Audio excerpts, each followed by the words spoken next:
आज आम 23/1/2026 बाबांकर महावाक्य शुणिया। मिठे बच्चे, तुम मुखरू सर्वदा ज्ञानरत्न ही बाहर उचित। तुमर चेहरा सर्वदा हर्षित रहा उचित। एक तो आम मुखरू सर्वदा ज्ञानरत्न बाहर उचित। और जहाँ मुखर ज्ञान बाहर ता चेहरा सर्वदा हर्षित रहा उचित। प्रश्न, जो पिला माने ब्राह्मण जीवन रे ज्ञानर धारणा करिसंती सेमानंकर लक्षण किपरि होइथिबो? उत्तर, सेमानंकर चाली चलन देवतांक भली होइथिबो।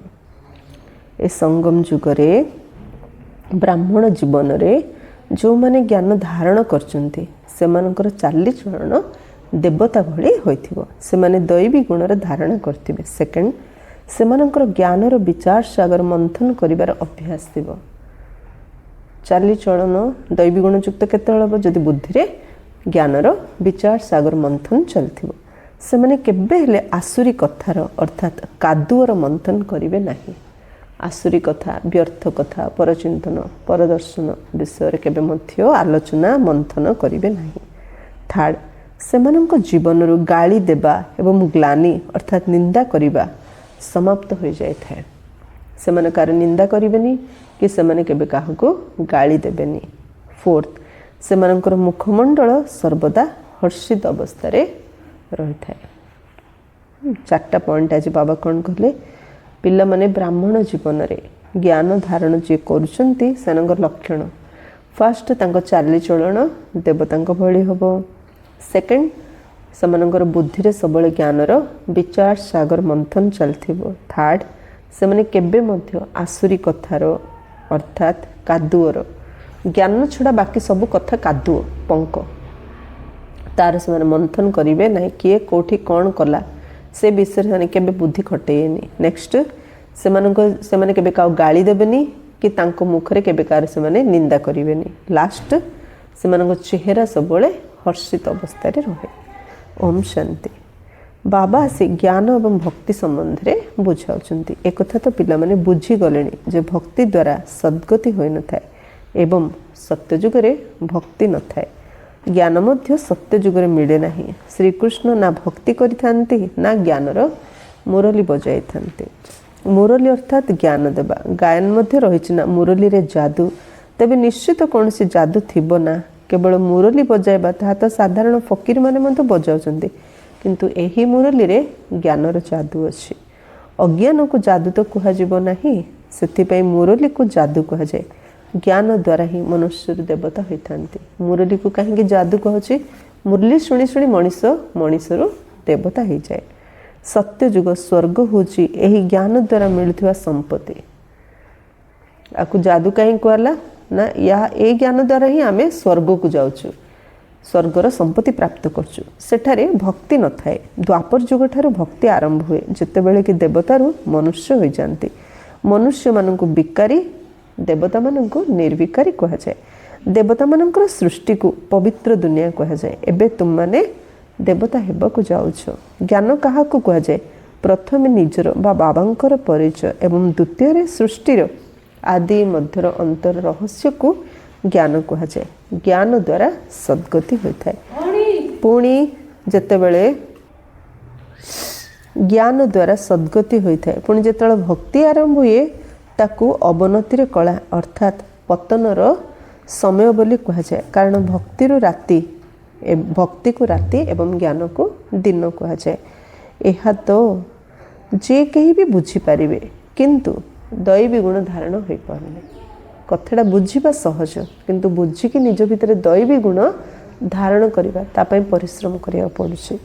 जदि दैवी गुण अच्छी तेबे बुझिबाकु हेबो जे ज्ञानर धारणा रहिछि। ज्ञान धारणा करछु ना नहीं केमती जना पड़िबो? गुणरू। जदि गुण दैवी गुण ताले ज्ञान धारणा करिसंती। ज्ञान को धारण करथिबा आत्मा मानकर चाली चलन देवता मानक भली होइथाए। कम धारण करथिबा आत्मा मानकर मिश्रित अर्थात किछि आसुरी किछि दैवी चलणी होता है।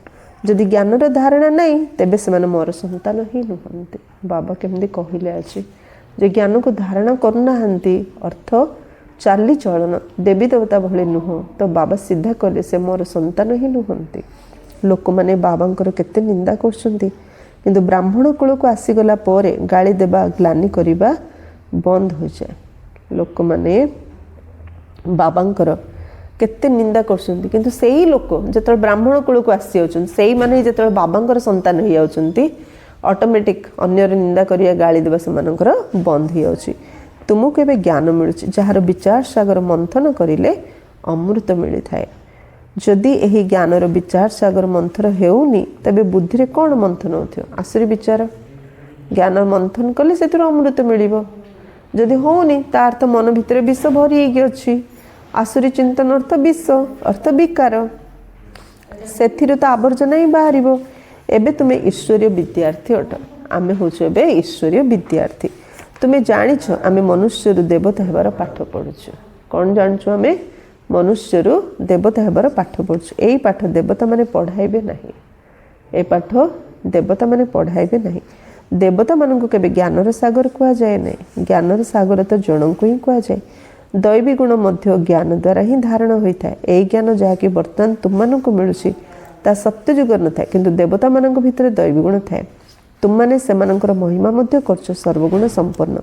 ତେବେ ବର୍ତ୍ତମାନ ତୁମକୁ ସେହିଭଳି ହେବାକୁ ପଡ଼ିବ। ତେଣୁ ନିଜକୁ ପଚାରିବା ଦରକାର ଯେ ମୋ ଭିତରେ ସବୁ ଦୈବୀ ଗୁଣ ଅଛି ନା କୌଣସି ଆସୁରୀ ଅବଗୁଣ ରହିଛି। ଯଦି ଆସୁରୀ ଅବଗୁଣ ଅଛି ତେବେ ତାକୁ ବାହାର କରିଦେବା ଦରକାର, ତେବେ ଯାଇ ଦେବତା କୁହାଯିବ, ନଚେତ୍ କମ୍ ପଦ ପାଇବ। ଏବେ ତୁମେ ପିଲାମାନେ ଦୈବୀ ଗୁଣ ଧାରଣ କରୁଛ, ଅନ୍ୟମାନଙ୍କୁ ବହୁତ ଭଲ ଭଲ କଥା ଶୁଣାଉଛ। ଏହାକୁ ହିଁ ପୁରୁଷୋତ୍ତମ ସଙ୍ଗମ ଯୁଗ କୁହାଯାଉଛି। ଯେତେବେଳେ କି ତୁମମାନେ ପୁରୁଷୋତ୍ତମ ହେଉଛ ତେଣୁ ବାତାବରଣ ମଧ୍ୟ ବହୁତ ଭଲ ହେବା ଦରକାର। ଉତ୍ତମ ପୁରୁଷ ହେଉଛୁ ନା, ତ ଯେଉଁଠି ଉତ୍ତମ ପୁରୁଷମାନେ ରୁହନ୍ତି ସେଠି ବାତାବରଣ ମଧ୍ୟ କେତେ ଉତ୍ତମ ହେବା ଦରକାର ନା। ମୁଖରୁ କୌଣସି ଛି ଛି କଥା ଅର୍ଥାତ୍ ବିକାରୀ କଥା ବାହାରିବା ଉଚିତ ନୁହେଁ, ନଚେତ୍ କୁହାଯିବ ଏ ବହୁତ ଛୋଟ ପଦ ପାଇବେ। ବାବାର ପିଲା ହେଇକି ଯଦି ନିଚ କଥା କହିବା ମୁଖରୁ ତ ନିଚ ପଦ ପାଇବା। ତେବେ କଥାବାର୍ତ୍ତା ଏବଂ ବାତାବରଣରୁ ସବୁକିଛି ତୁରନ୍ତ ଜଣାପଡ଼ିଯାଇଥାଏ। ତୁମର ଚେହେରା ସର୍ବଦା ହର୍ଷିତ ରହିବା ଉଚିତ, ନଚେତ୍ କୁହାଯିବ ୟାଙ୍କ ଭିତରେ ଜ୍ଞାନ ନାହିଁ। ମୁଖରୁ ସର୍ବଦା ଜ୍ଞାନରତ୍ନ ହିଁ ବାହାରୁଥାଉ। ଏହି ଲକ୍ଷ୍ମୀନାରାୟଣଙ୍କୁ ଦେଖ କେତେ ହର୍ଷିତ ମୁଖ ଅଟନ୍ତି, କାରଣ ଏମାନଙ୍କର ଆତ୍ମା ଏହି ଜ୍ଞାନରତ୍ନକୁ ସମ୍ପୂର୍ଣ୍ଣ ରୂପେ ଧାରଣ କରିଥିଲା। ତେଣୁ ତାଙ୍କ ମୁଖରୁ ସର୍ବଦା ଜ୍ଞାନରତ୍ନ ହିଁ ବାହାରିଥାଏ। ସେହି ଜ୍ଞାନରତ୍ନକୁ ଶୁଣିବା ଏବଂ ଶୁଣାଇବା ଦ୍ୱାରା କେତେ ଖୁସି ମିଳିଥାଏ। ଜ୍ଞାନରତ୍ନ ଯାହାକି ଏବେ ତୁମକୁ ମିଳୁଛି ତାହା ପୁଣି ଭବିଷ୍ୟତରେ ହୀରା ନୀଳାରେ ପରିଣତ ହୋଇଯିବ। ଯେଉଁ ଜ୍ଞାନରତ୍ନ ଆମକୁ ଏବେ ମିଳୁଛି ତାହା ଭବିଷ୍ୟତରେ ହୀରା ନୀଳାରେ ପରିଣତ ହୋଇଯିବ। ନବରତ୍ନର ମାଳା କୌଣସି ହୀରା ନୀଳାର ନୁହଁ, ତାହା ଏହି ଜ୍ଞାନରତ୍ନର ହିଁ ମାଳା ଅଟେ, ଯାହାକୁ ମନୁଷ୍ୟମାନେ ସ୍ଥୂଳ ରତ୍ନ ମନେକରି ମୁଦି ଇତ୍ୟାଦି ତିଆରି କରି ପିନ୍ଧିଥାନ୍ତି। ଏହି ଜ୍ଞାନରତ୍ନର ମାଳା ପୁରୁଷୋତ୍ତମ ସଙ୍ଗମ ଯୁଗରେ ହିଁ ତୁମମାନଙ୍କ ଗଳାରେ ପଡ଼ିଥାଏ। ଏହି ରତ୍ନ ହିଁ ତୁମକୁ ଭବିଷ୍ୟତ 21 ଜନ୍ମ ପାଇଁ ମାଲାମାଲ କରିଦେଇଥାଏ। ଏହି ଜ୍ଞାନରତ୍ନ ହିଁ ଭବିଷ୍ୟତ 21 ଜନ୍ମ ପାଇଁ ଆମକୁ ମାଲାମାଲ କରିଦେଇଥାଏ, ଯାହାକୁ ତୁମଠାରୁ କେହି ବି ଲୁଟି ନେଇପାରିବେ ନାହିଁ। ଏଠାରେ ଯଦି ତୁମେ କୌଣସି ହୀରା ନୀଳାର ଅଳଙ୍କାର ପିନ୍ଧିବ ତେବେ ତୁରନ୍ତ ଲୁଟି ନେଇଯିବେ। ଯଦି ତୁମେ କୌଣସି ହୀରା ନୀଳାର ଅଳଙ୍କାର ପିନ୍ଧିବ ତେବେ ତୁରନ୍ତ ଲୁଟି ନେଇଯିବେ। ବାବା କହିଲେ ଜ୍ଞାନ ଅଳଙ୍କାର ଯଦି ସଜେଇ ହେବା ତାହେଲେ ସୁରକ୍ଷିତ ହେଇକି ରହିବା। ଯଦି ହୀରା ନୀଳାର ଅଳଙ୍କାର ଏଠି ପିନ୍ଧିବା ତ ନିଶ୍ଚିତ ରୂପେ ଆମକୁ ଲୁଟିକି ନେଇଯିବେ। ତେବେ ନିଜକୁ ବହୁତ ବହୁତ ବୁଦ୍ଧିମାନ କରିବାକୁ ହେବ। ତେଣୁ ସୁନାରେ ହୀରା ନୀଳାରେ ନିଜକୁ ସଜେଇବା କି ଜ୍ଞାନରେ ନିଜକୁ ସଜେଇବା ଚିନ୍ତା କର। ନିଜେ ବହୁତ ବୁଦ୍ଧିମାନ ହୁଅ। ଆସୁରୀ ଅବଗୁଣକୁ ନିଜ ଭିତରୁ ବାହାର କରିବାକୁ ହେବ। ଆସୁରୀ ଅବଗୁଣ ଦ୍ୱାରା ଚେହେରା ହିଁ ପରିବର୍ତ୍ତନ ହୋଇଯାଇଥାଏ। କ୍ରୋଧ ଆସିଲେ ମୁହଁ ଯେପରି ତମ୍ବା ଭଳି ଲାଲ ହୋଇଯାଏ। କାମ ବିକାରରେ ଆସକ୍ତ ମନୁଷ୍ୟ ତ କଳା ଅର୍ଥାତ୍ ପତିତ ହୋଇଯାଇଥାନ୍ତି। ତେବେ ପିଲାମାନଙ୍କୁ ପ୍ରତ୍ୟେକ କଥାରେ ବିଚାର ସାଗର ମନ୍ଥନ କରିବା ଦରକାର, କାରଣ ଏ ପାଠପଢ଼ା ହିଁ ବହୁତ ଧନ ଉପାର୍ଜନ କରାଇଥାଏ। ଦୁନିଆର ପାଠପଢ଼ାକୁ ରତ୍ନ କୁହାଯିବ ନାହିଁ। ସେଠି ମଧ୍ୟ ପାଠ ପଢ଼ିଲେ ରୋଜଗାର କରୁଛନ୍ତି, ଟଙ୍କା ରୋଜଗାର କରିବେ, କିନ୍ତୁ ଏଇଠୁ ପାଠ ପଢ଼ିଲେ ରତ୍ନ ରୋଜଗାର କରିବା। ହଁ, ସେହି ପାଠ ପଢ଼ି ଚାକିରିରେ ଉଚ୍ଚ ପଦ ପାଇଥାନ୍ତି। ତେବେ ପାଠପଢ଼ା କାମରେ ଆସେ, ପଇସା ନୁହେଁ। ତେଣୁ ବିଦ୍ୟା ହିଁ ଧନ ଅଟେ। ପାଠ ପଢ଼ିଥିବାରୁ ତ ରୋଜଗାର କଲେ ନା, ତେଣୁ ପାଠପଢ଼ାଟା କାମରେ ଆସିଲା ନା, ପଇସା ଆସୁନି। ତେଣୁ ବିଦ୍ୟାକୁ ଧନ ବୋଲି କୁହାଯାଏ। ତାହା ହେଲା ବିନାଶୀ ଧନ, ଏହା ହେଲା ଅବିନାଶୀ ଧନ, କିନ୍ତୁ ଉଭୟ ପାଠପଢ଼ା ହିଁ ଅଟେ। ଏବେ ତୁମମାନେ ଜାଣୁଛ ବାବା ଆମକୁ ପାଠ ପଢ଼ାଇ ବିଶ୍ୱର ମାଲିକ କରିଦେଉଛନ୍ତି। ତାହା ତ ଗୋଟିଏ ଜନ୍ମ ପାଇଁ ଅଳ୍ପ କାଳ କ୍ଷଣଭଙ୍ଗୁର ପାଠପଢ଼ା ଅଟେ, ଯାହାକି ପରବର୍ତ୍ତୀ ଜନ୍ମରେ ନୂଆ ଭାବରେ ପଢ଼ିବାକୁ ପଡ଼ିବ। ସେଠାରେ ଅର୍ଥାତ୍ ସ୍ୱର୍ଗରେ ଧନ ଉପାର୍ଜନ ପାଇଁ ପାଠ ପଢ଼ିବାର ଆବଶ୍ୟକତା ନାହିଁ। Knowledge is source of income କୁହାଯାଉଛି। ଏ ଗୋଟେ ଜନ୍ମରେ ପାଠ ପଢ଼ିଲେ ଗୋଟେ ଜନ୍ମ ହିଁ ସେ ସୋର୍ସ ଇନକମ୍ର ସୋର୍ସ ହେଇପାରେ, କିନ୍ତୁ ନେକ୍ସଟ ଜନ୍ମ ପୁଣି ଆଥରେ ଏକ କ୍ଲାସ୍ରୁ ଆମକୁ ପାଠ ପଢ଼ିବାକୁ ପଡ଼ିବ। କିନ୍ତୁ ଭଗବାନ ଯେଉଁ ପାଠ ପଢ଼ାଉଛନ୍ତି ଏ ଜନ୍ମ ଜନ୍ମାନ୍ତର ପାଇଁ, ପରଜନ୍ମ ପାଇଁ ମଧ୍ୟ ଆମକୁ ଆଉ ପାଠ ପଢ଼ିବାକୁ ପଡ଼ିବନି। 21 ଜନ୍ମ ପାଇଁ ପାଠ ପଢ଼ିବାକୁ ପଡ଼ିବନି, ରୋଜଗାର କରିବାକୁ ପଡ଼ିବନି। ଏ ଯେଉଁ ଗୋଟେ ଜନ୍ମ ଆମେ ପଢ଼ିଥିବା 21 ଜନ୍ମ ଆମେ ବସିକି ଖାଇବା। ଅର୍ଥାତ୍ ଏବେ ଯେମିତି ଚାହୁଁଛୁ ଆମେ ଖାଲି ଖୁସିରେ ଗାଇବା, ନାଚିବା, ବୁଲିବା, ଦେଖିବା, ସେଇସବୁ ଆମର 21 ଜନ୍ମ ଯାଇ ଚାଲିବ ଯଦି ଗୋଟେ ଜନ୍ମ ଆମେ ଭଗବାନ ପଢ଼ଉଥିବା ପାଠକୁ ଧ୍ୟାନ ଦେଇକି ପଢ଼ିବା। ସେଠାରେ ତ ବର୍ତ୍ତମାନର ପୁରୁଷାର୍ଥ ଅନୁସାରେ ପ୍ରଚୁର ଧନ ମିଳିଯାଏ ଏବଂ ତାହା ମଧ୍ୟ ଅବିନାଶୀ ହୋଇଯାଏ। ତେଣୁ ପାଠ ପଢ଼ା ସହିତ ଦୈବୀ ଗୁଣ ସମ୍ପୂର୍ଣ୍ଣ। ଭଲ ଭାବରେ ପାଠ ପଢ଼ି ଯଦି ଦୈବୀ ଗୁଣ ସମ୍ପୂର୍ଣ୍ଣ ହେବା ତାହେଲେ ଯେତେ ଧନ ମିଳିଲେ ମଧ୍ୟ ତାକୁ ଅପବ୍ୟବହାର କରିବା ନାହିଁ। ସମସ୍ତଙ୍କୁ ସେ ଧନ ସମସ୍ତଙ୍କୁ ସୁଖ ଦେବ, ତାକୁ ସ୍ୱର୍ଗ ବୋଲି କୁହାଯାଉଛି। ପରମାତ୍ମା ଶିକ୍ଷା ଦେଉଛନ୍ତି, ଏ ଶିକ୍ଷାରେ ସେ ସମ୍ପତ୍ତି ମଧ୍ୟ ଦେଉଛନ୍ତି, ସ୍ୱାସ୍ଥ୍ୟ ମଧ୍ୟ ଦେଉଛନ୍ତି, ବୁଦ୍ଧି ମଧ୍ୟ ଦେଉଛନ୍ତି, ଜ୍ଞାନ ମଧ୍ୟ ଦେଉଛନ୍ତି, ବିଦ୍ୟା ମଧ୍ୟ ଦେଉଛନ୍ତି, ଯଦ୍ୱାରା ସଂସାରକୁ ବୈକୁଣ୍ଠ କରିଦେଉଛନ୍ତି। ସବୁ ଥିବ କିନ୍ତୁ କାହା ଭିତରେ କୌଣସି ପ୍ରକାର ଅହଙ୍କାର ନଥିବ, ଦେହ ଅଭିମାନ ନଥିବ, ସମସ୍ତେ ସନ୍ତୁଷ୍ଟ ତୃପ୍ତ ଥିବେ ଆଉ ଯଥେଷ୍ଟ ପରିମାଣରେ ସମସ୍ତଙ୍କ ପାଖରେ ସବୁକିଛି ଥିବ। ତା ପାଇଁ ପରମାତ୍ମା ଗୋଟେ ଥର ମାତ୍ର ଆସି ଆମକୁ ଏ ପାଠ ପଢ଼ାଉଛନ୍ତି। ଦେବତାମାନଙ୍କ ପାଖରେ ଧନ ବହୁତ ଥିଲା। ଭକ୍ତି ମାର୍ଗ ଅର୍ଥାତ୍ ରାବଣ ରାଜ୍ୟକୁ ଯେତେବେଳେ ଆସିଲେ ସେତେବେଳେ ମଧ୍ୟ କେତେ ସମ୍ପତ୍ତି ଥିଲା, କେତେ ମନ୍ଦିର ସବୁ ତିଆରି କରିଛନ୍ତି। ପୁଣି ମୁସଲମାନ ମାନେ ଆସି ଧନ ସବୁ ଲୁଟି ନେଲେ। ସେମାନେ କେତେ ଧନବାନ ଥିଲେ। ଆଜିକାଲିର ପାଠପଢ଼ା ଦ୍ୱାରା ଏତେ ଧନବାନ କେହି ହୋଇପାରିବେ ନାହିଁ। ମୁସଲମାନ ମାନେ ଆସି ସୋମନାଥ ମନ୍ଦିର କେତେ ଥର ଲୁଟି ନେଲେ, ହେଲେ ମଧ୍ୟ ଖାଲି କରିପାରିଲେନି। ବାବା କହିଲେ ଆଜିକାଲି ପାଠ ପଢ଼ିଲେ ଏତେ ଧନ ସମ୍ପତ୍ତି କିଏ ରୋଜଗାର କରିପାରିବେ ନାହିଁ। ତୁମେ ଜାଣିଛ ଯେ ଆମେ ଏବେ ଏତେ ଉଚ୍ଚ ପାଠ ପଢ଼ୁଛୁ ଯାହାଦ୍ୱାରା ଦେବୀ ଦେବତା ହୋଇଯାଇଛୁ। ତେବେ ଏହି ପାଠପଢ଼ା ଦ୍ୱାରା ଦେଖ ମନୁଷ୍ୟ କ'ଣ ହୋଇପାରୁଛି, ଗରିବକୁ ସାହୁକାର। ଏବେ ଭାରତ ମଧ୍ୟ କେତେ ଗରିବ ହୋଇଯାଇଛି। ସାହୁକାରମାନଙ୍କୁ ତ ଫୁର୍ସତି ନାହିଁ, ସେମାନଙ୍କୁ ତ ନିଜର ଅହଙ୍କାର ରହିଥାଏ, ମୁଁ ଅମୁକ ଅଟେ। ଗରିବମାନେ ପାଠ ପଢ଼ୁଛନ୍ତି, ଧନୀ ଲୋକ କହିଲେ କହୁଛନ୍ତି ଆମର ତ ଟାଇମ୍ ନାହିଁ। କାହିଁକି? ଅହଙ୍କାର ଯୋଗୁଁ ସେମାନେ କହୁଛନ୍ତି ଆମ ପାଖରେ ଟାଇମ୍ ନାହିଁ। ଟଙ୍କା ଅଛି ବୋଲି ଭାବୁଛନ୍ତି ଆମେ ତ ସ୍ୱର୍ଗରେ ଅଛୁ। ଏଥିରେ ତ ଅହଙ୍କାର ଇତ୍ୟାଦିର ସବୁ ସମାପ୍ତ ହୋଇଯିବା ଦରକାର। ମୁଁ ଆତ୍ମା, ଆତ୍ମା ନିକଟରେ ତ ଧନ ଦୌଲତ ହୀରା ନୀଳା ଆଦି କିଛି ବି ନାହିଁ। ବାବା ମଧ୍ୟ କହୁଛନ୍ତି ଦେହ ସହିତ ଦେହର ସବୁ ସମ୍ବନ୍ଧକୁ ଛାଡ଼। ଆତ୍ମା ଶରୀର ଛାଡ଼ିଦେଲେ ତାର ସାହୁକାରୀ ଆଦି ସବୁକିଛି ସମାପ୍ତ ହୋଇଯାଏ। ସେ ପରବର୍ତ୍ତୀ ଜନ୍ମରେ ପୁଣି ନୂଆ ଭାବରେ ପାଠ ପଢ଼ି ରୋଜଗାର କରି ଧନ ଜମା କରିବ, କିମ୍ବା ପୂର୍ବ ଜନ୍ମରେ ଯଦି ଭଲ ଦାନ ପୁଣ୍ୟ ଆଦି କରିଥିବ ତେବେ ଧନୀ ପରିବାରରେ ଜନ୍ମ ନେବ। ସେଥିପାଇଁ କୁହାଯାଏ ପୂର୍ବ ଜନ୍ମର କର୍ମର ଫଳ। ଯଦି ଜ୍ଞାନର ଦାନ କରିଥିବେ ବା କଲେଜ ଧର୍ମଶାଳା ଆଦି ତିଆରି କରିଥିବେ ତେବେ ତାର ଫଳ ତ ପରବର୍ତ୍ତୀ ଜନ୍ମରେ ମିଳିଥାଏ, କିନ୍ତୁ ତାହା ମଧ୍ୟ ଅଳ୍ପ କାଳ ପାଇଁ। କିନ୍ତୁ ଏହି ଦାନ ପୁଣ୍ୟ ମଧ୍ୟ ଏଇଠାରେ ହିଁ କରାଯାଇଥାଏ, ସତ୍ୟଯୁଗରେ କରାଯାଏନି। ସତ୍ୟଯୁଗରେ କେବଳ ଭଲ କର୍ମ ହିଁ ହୋଇଥାଏ, କାରଣ ବର୍ତ୍ତମାନ ସମୟର ପୁରୁଷାର୍ଥ ଦ୍ୱାରା ସମ୍ପତ୍ତି ମିଳିଥାଏ। ସତ୍ୟଯୁଗରେ କେବଳ ଭଲ କର୍ମ ହିଁ ହୋଇଥାଏ, କାରଣ ବର୍ତ୍ତମାନ ସମୟର ପୁରୁଷାର୍ଥ ଦ୍ୱାରା ସତ୍ୟଯୁଗର ସମ୍ପତ୍ତି ମିଳିଥାଏ। ସେଠାରେ କାହା ଦ୍ୱାରା ବିକର୍ମ ହୁଏ ନାହିଁ, କାରଣ ରାବଣ ହିଁ ନଥାଏ। ସେଠାରେ ଗରିବମାନଙ୍କ ଦ୍ୱାରା ମଧ୍ୟ ବିକର୍ମ ହୁଏ ନାହିଁ। ଏଠାରେ ତ ଧନୀ ଲୋକମାନଙ୍କର ମଧ୍ୟ ବିକର୍ମ ହେଉଛି। ସେଥିପାଇଁ ତ ବେମାର ଆଦି ଦ୍ୱାରା ଦୁଃଖ ମିଳୁଛି। ଧନୀ ହୁଅନ୍ତୁ ଗରିବ ହୁଅନ୍ତୁ, ଏଠି ସମସ୍ତେ ବିକର୍ମ କରୁଛନ୍ତି, ସେଥିପାଇଁ ସମସ୍ତଙ୍କୁ ଏଠି ରୋଗ ହେଉଛି।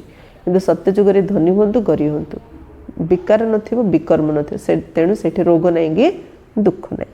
ସେଠାରେ କେହି ବିକାରରେ ଯାଆନ୍ତି ହିଁ ନାହିଁ। ତେବେ ବିକର୍ମ କିପରି ହେବ? ତେବେ ସବୁ କିଛି କର୍ମ ଉପରେ ନିର୍ଭର କରୁଛି। ଏହା ମାୟା ଅଥବା ରାବଣର ରାଜ୍ୟ ଅଟେ, ଯେଉଁଥିପାଇଁ ମନୁଷ୍ୟମାନେ ବିକାରୀ ହୋଇଯାଇଥାନ୍ତି। ଏବେ ବାବା ଆସି ନିର୍ବିକାରୀ ହେବା ପାଇଁ ପାଠ ପଢ଼ାଉଛନ୍ତି। ବାବା ନିର୍ବିକାରୀ କରୁଛନ୍ତି, ମାୟା ପୁଣି ବିକାରୀ କରିଦେଉଛି।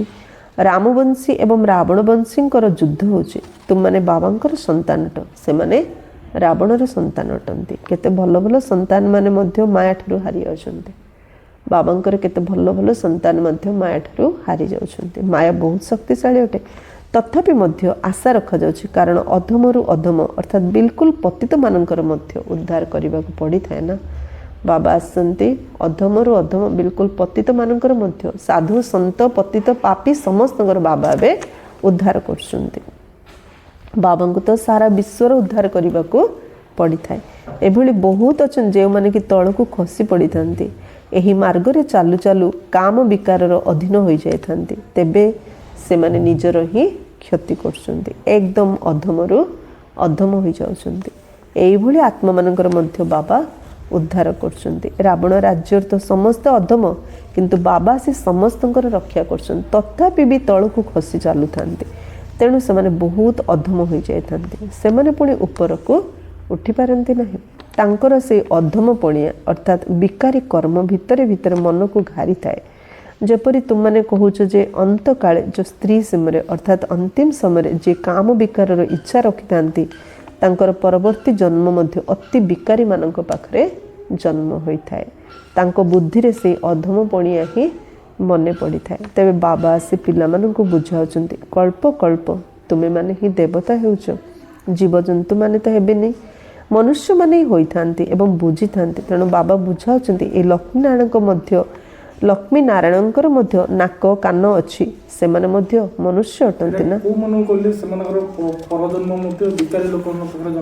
ଜନ୍ମ ନେବେ ଯେଉଁମାନେ ମଲା ବେଳେ ମଧ୍ୟ ବିକାର ଆଗା ତାଙ୍କୁ ମନେ ପଡ଼ୁଛି, ସେମାନେ ପରଜନ୍ମ ମଧ୍ୟ ବିକାରୀମାନଙ୍କ ପାଖରେ ଯାଇ ଜନ୍ମ ନେବେ। ବାବା କହିଲେ ଲକ୍ଷ୍ମୀ ନାରାୟଣଙ୍କର ମଧ୍ୟ ନାକ କାନ ଅଛି, ସେମାନେ ମଧ୍ୟ ମନୁଷ୍ୟ ଅଟନ୍ତି ନା, କିନ୍ତୁ ସେମାନେ ଦୈବୀ ଗୁଣଧାରୀ ଅଟନ୍ତି, ସେଥିପାଇଁ ତାଙ୍କୁ ଦେବତା କୁହାଯାଉଛି।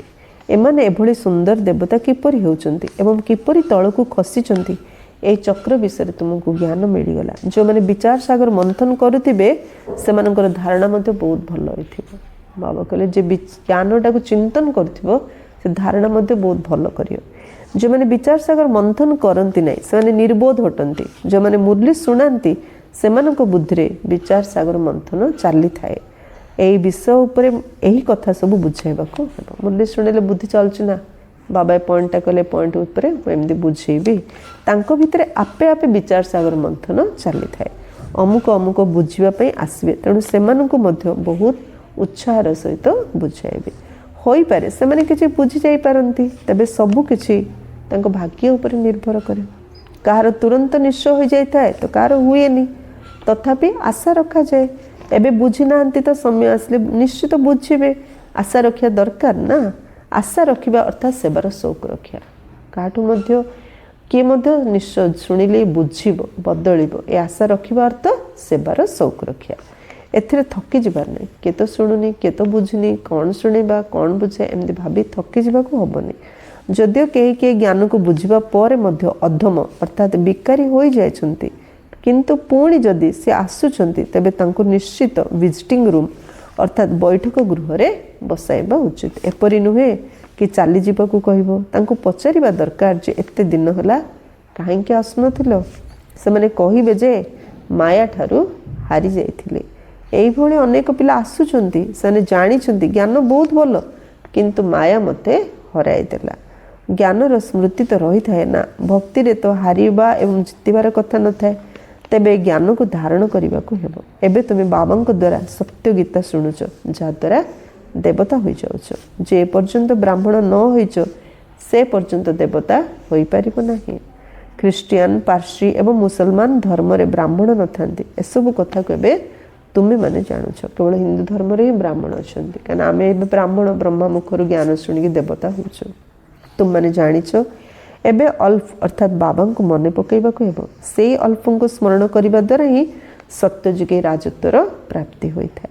ଯେତେବେଳେ ବି ତୁମକୁ କେହି ମୁସଲମାନ ଆଦି ମିଳିଯାଉଛନ୍ତି ତେବେ ତାଙ୍କୁ କୁହ ଅଲ୍ଫଙ୍କୁ ସ୍ମରଣ କର। ଅଲ୍ଫଙ୍କୁ ହିଁ ଉଚ୍ଚରୁ ଉଚ୍ଚ କୁହାଯାଏ। ଆଙ୍ଗୁଳି ଉପରକୁ କରି ଅଲ୍ଫଙ୍କ ଆଡ଼କୁ ଇଙ୍ଗିତ କରିଥାନ୍ତି ନା। ଅଲ୍ଫଙ୍କୁ କେବଳ ଜଣେ ବୋଲି ମଧ୍ୟ କୁହାଯାଏ।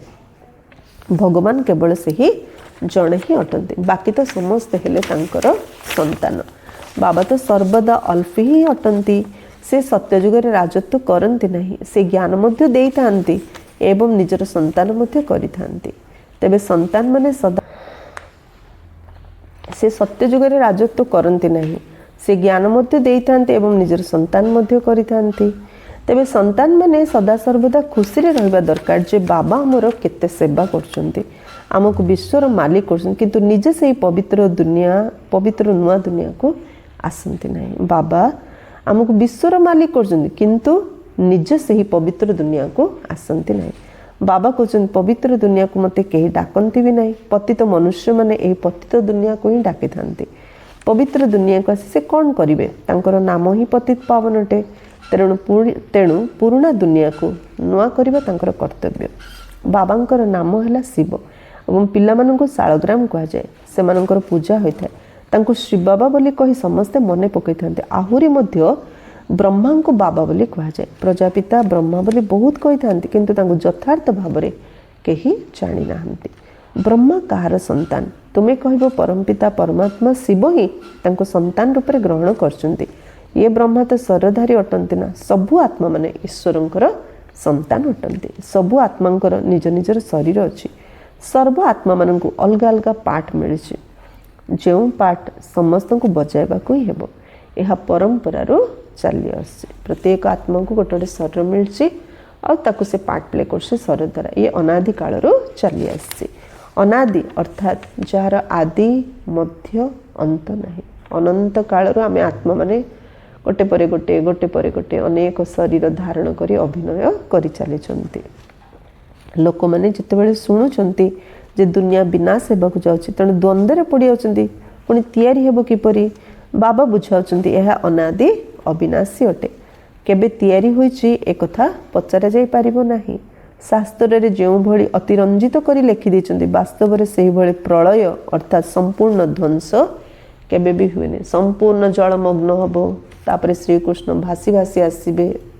बाबा कहले ये अतिरंजित लिखि दैछन्ति शास्त्र रे, किंतु ए प्रकार प्रलय ध्वंस केबे भी हबनी। सत्य युग रे बहुत कम संख्यक मनुष्य रहते, सेथिपे कहन्ति संपूर्ण प्रलय होइला। बाबांक भितर जो ज्ञान अच्छी ताहा एबे ही प्रकट होची। सेथिपे कहा जाए सारा सागर को काली करि दियो, सारा जंगल को कलम, सारा धरित्री पृथ्वी को पेपर कर दियो। एवं माँ सरस्वती निजे बसिकी लेखिले मध्य बाबांकर ज्ञान बाबांकर महिमार अंत होई परिबो नाही। अच्छा, मीठे मीठे सिकिल थे बच्चों प्रति माता पिता बाप दादा का याद प्यार और गुड मॉर्निंग। रूहानी बाप की रूहानी बच्चों को नमस्ते। हम रूहानी बच्चों के रूहानी बाप दादा को याद प्यार गुड मॉर्निंग और नमस्ते नमस्ते नमस्ते। धारणा पाई मुख्य सारांश। निजर हर्षित मुख चेहरा द्वारा बाबांकर नाम को विख्यात करने को हेबो। ज्ञान रत्न को ही शुणा को हेबो एवं शुणाइबा को हेबो। गलारे सर्वदा ज्ञान रत्नर माला ही पड़ी रही था। आसुरी अवगुण गुड़ी को बाहर करदेवा को हेबो। कौन कहले बाबा, जदि आम सब हसी हसी रहिबा ना ताले बाबांकर आम नामबाला करि पारिया। कहीं आम हसी हसी निश्चय पचे तुम एत खुशी केमती रोच। बस मु बाबांकर ज्ञान शुणुची, से सब चिंतार मुक्त होगली। तो से सब चिंतार मुक्त हवा चाहून ना, तो आम चेहरा ही सेमानकर सेवा करिवो ज्ञान रत्न को। तेणु सब खुशी रही निजे ज्ञान रत्न शुणा प्लस अन्य मानक शुणा। गलारे सर्वदा ज्ञान रत्नर माला पड़ी रही था। जमी गलारे गोटे सुना चेन नथिले कोहेले गोटे रोल्ड गोल्ड चेन गोटे पकई रखी था। बाबा कहले एक्चुअली जी ज्ञान शुणेब तार गलारे हार देखा से परंपरा लक्ष्मी नारायण आरंभ होती। तेणु सब ज्ञानर माला बेकर पकईकी रख। आसुरी अवगुण गुड़ी को बाहर करदेवा को हेब। सेकेंड, सेवारे केबेले थकी जिबार नहीं। आशावादी होई बड़ आग्रह सहित सेवा करिया हेब। विचार सागर मंथन करी सर्वदा प्रफुल्लित होई रहिबा को हेब। सेवारे केबेले थकीबानी, आशावादी होबा, केबे भी काहाकू ये बदलिबेनी ये शुणिबेनी एमती भाबिबानी। आग्रह सहित सेवा करिबा, विचार सागर मंथन करिबा, ताहले आमे सबले प्रफुल्लित होइके रहिबा। वरदान, द्वंद्व पड़िबा परिवर्ते ढिला रहुथिबा कनेक्शन अर्थात जोग को ठीक करुथिबा समस्या मुक्त आत्मा भव। जोग लूज थिले जोग ठीक रे न हेले प्रत्येक कथारे द्वंद्व पड़िया। जोग जदि ठीक अच्छे पावरफुल अच्छे ताहले आमे सब समस्या मुक्त हो पारिया। सबु समस्यार मूल कारण है बाबांक सहित बुद्धि रूपी तारर संजोग ढिला हेबा। केवल से कनेक्शन को ठीक कर दियो, तेबे सर्वशक्ति गुड़िक तुम आगे उपस्थित हो। केवल बाबांक सहित कनेक्शन को जब ठीक करदेवा तो तो सबु शक्ति आम आगे जीन परि काम कर जी आज्ञा कर जदि कनेक्शन जोड़ापी मिनिटे बा 2 मिनिट लग जाऊँच तेबे भी साहस हराई द्वंद्व पड़नी जदि जोग लगुनि टे टाइम लगुच भल लगू किंतु बाबा कहले साहस छाड़नी द्वंद्व पड़नी निजर निश्चयर मूलदुआ को दोहलाओ नहीं निश्चय बुद्धि विजयंती निश्चय जदि रखिया तो हारी जीवा ना मु बाबांकर बाबा मोर ए स्मृति आधार रे मूलदुआ को मजबूत कर ताहले समस्या मुक्त हो बस गोटे शब्द बाबा मु बाबार बाबा मोर यही स्मृति आधार रे मूलदुआ को मजबूत कर ताहले सबु समस्या मुक्त हो स्लोगान बीज रूप अवस्था स्थित रहिबा ही पुराना संस्कार को परिवर्तन करिवार विधि अटे बीज रूप मो आत्मा बीज रूप बिंदु रूप अवस्था स्थित रहिबा ही पुराना संस्कार को परिवर्तन करिवार आधार आत्मा शरीर भाविले आत्माली भूली गले एबे ए जन्मर स्वभाव संस्कार ही काम करछि आत्माली भाविले मु अनादि काल रे परम धाम रे शांति रे थिली आदि काल रे मु दिव्य गुण संपूर्ण देवता थिली मध्य काल रे मो आत्मा पूज्य थिली संगम जुगरे निज भगवान मत बाछिचंती निजर करछन माने किछि तो बाबा मो भीतर विशेषता देखिचंती तेणु मत बाबांकर श्रीमत रे चलियार अछि एक्चुअली पॉइंट को पड़े आसा मु किए आत्मा तार सब समस्या तो मुक्त हो जिबा आ पुराना संस्कार सब हमर परिवर्तन होबार सहज हो जिवो अव्यक्त इशारा एई अव्यक्त मासरे बंधन मुक्त होई जीवन मुक्त स्थितिर अनुभव कर जेतेले सेबारे बा निजर पुराना संस्कार को परिवर्तन करिवारे सफलता मिलुनी तेबे तुमने कौनसी ना कौनसी विघ्नर बशवर्ती हो जाउछ पुणी ताठार मुक्त होबा पई इच्छा रखुछ किंतु बिना शक्ति रे ए इच्छा पूर्ण होई परिबो नाही